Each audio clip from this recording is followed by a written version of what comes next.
નમસ્કાર દર્શક મિત્રો, સ્નેપ ન્યૂઝમાં આપનું સ્વાગત છે. જોઈએ આજના સમાચાર વિગતવાર. વડનગર શહેરમાં રેલવે નજીક નિર્માણાધીન બ્રિજની હાલની ડિઝાઇનને લઈને વેપારીઓ, સ્થાનિક રહીશો અને નગરજનોમાં ભારે અસંતોષ જોવા મળી રહ્યો છે. શહેરના મુખ્ય બજાર વિસ્તારમાં બ્રિજના આયોજનને કારણે વેપાર ધંધા પર ગંભીર અસર થવાની આશંકા વ્યક્ત કરવામાં આવી છે. વેપારીઓનું કહેવું છે કે હાલની ડિઝાઇન મુજબ બ્રિજ બનશે તો મુખ્ય બજારમાં ગ્રાહકોની અવરજવર ઘટી શકે છે, જેના કારણે વર્ષોથી વેપાર કરતા નાના મોટા વેપારીઓને આર્થિક નુકસાન સહન કરવું પડી શકે છે. સ્થાનિક નાગરિકોએ શહેરના વિકાસને ધ્યાનમાં રાખીને અંડરપાસ બનાવવાની માંગ ઉઠાવી છે. તેમનું કહેવું છે કે વિકાસના કામોમાં ભવિષ્યની જરૂરિયાતો, ટ્રાફિક વ્યવસ્થા અને સ્થાનિકોના હિતને પ્રાથમિકતા આપવી જરૂરી છે.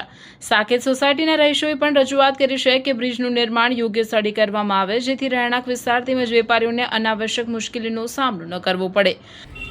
રેલવે ઉપર થઈને બસ સ્ટેન્ડથી આગળ ગાયત્રી સુધી બનાવવામાં આવશે એવું જાણવામાં આવ્યું છે. પરંતુ જો સરકારશ્રી 2047ની અંદર જે ભારતનો નકશો બનાવવા જાય છે અથવા જે વિકાસની વાતો કરે છે એ પ્રમાણે અત્યારે દરેક શહેરમાં બાજુમાં થઈને રિંગ રોડ કાઢવામાં આવ્યો છે. તો ભવિષ્યનો વિચાર કરીએ આપણે તો આ બ્રિજની કોઈ જરૂર લાગતી નથી.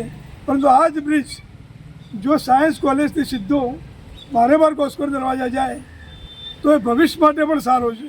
અને અત્યારે જોઈએ તો શોર્ટ પણ છે. એ બ્રિજ કરવાથી ખર્ચ પણ ઘટે એવું છે, આ બ્રિજનું ખર્ચ વધે એવું છે. આ બ્રિજ થવાથી માર્કેટને પણ મોટું નુકસાન છે કે બ્રિજ થાય તો સાધનોની અવરજવર બારેબાર જાય.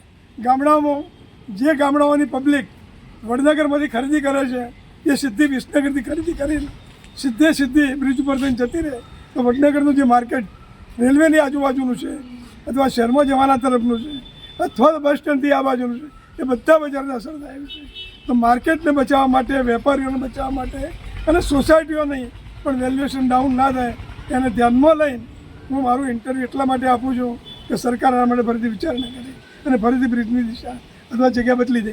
નગરજનો અને વેપારીઓએ મીડિયા સમક્ષ એક સ્વરે સંબંધિત તંત્રની હાલની ડિઝાઇન પર પુનર્વિચાર કરવાની, તમામ પક્ષોની રજૂઆત સાંભળવાની અને શહેરના સર્વાંગી હિતમાં યોગ્ય નિર્ણય લેવાની માંગ કરી છે. રિપોર્ટર કશ્યપ રાવલ.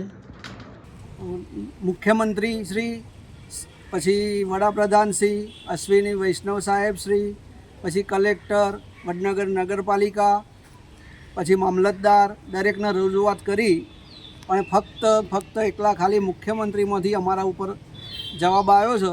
એના સિવાય કોઈ અધિકારીનો કે નગરપાલિકાનો કે મામલતદારશ્રીએ કોઈ અમને કંઈ જવાબ આપ્યો નથી.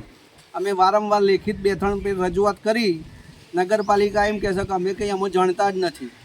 જીયુડીસી અને ઉપરથી જ બધા આદેશો આવે છે. તો હવે ઉપરવાળા અધિકારી કયા છે જે આદેશો ખોટા કરે છે અને આખી બ્રિજની ડિઝાઇન જે બનાવી છે એ ટોટલી ખોટી બનાવી છે, અમને એવું લાગે છે.